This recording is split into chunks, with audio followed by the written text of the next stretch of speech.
Բարև բոլորին, դեկտեմբերի 29-ը, երկուշաբթի, Լուսինը խոյում է ինչպես 3 և 10 օրական է Լուսինը։ Ընտանեկան սովորույթների օր է,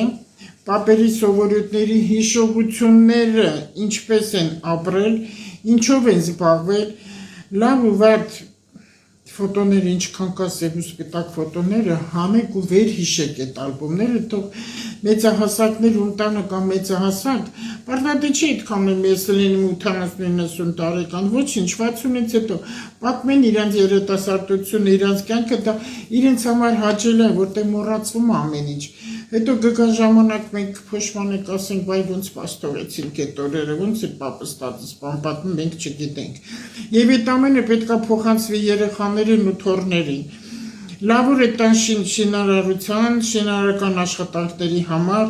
զբաղվել, տխրությունը կարճատևի և շուտ մոռացվող, ճամփորդությունները հետ կալել այսօր խորհուրդ չի տրվում, դրսել ձյուն եկավ, սկսում է ավելի ակտիվ հանգստի շրջան, էներգիան սկսում է ակտիվ հանգստի շրջան, էներգիան բարձրանում է և տեղին օգտագործելու համար, ինֆորմացիաները կուտակվում են, աճող լուսնի շրջան է, ուժերը հավաքել, առաջ գնալու համար, ինֆորմացիաները միայն բարին է ստեղծվելու և անելու,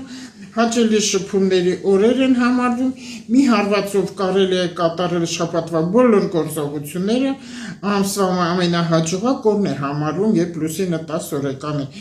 Բիզնեսի համար լավ օր է, հնարավորությունները բաց մի թողեք, կոնտակտներ ու կոնտրակտների համար, ինֆորմացիաների հարցերում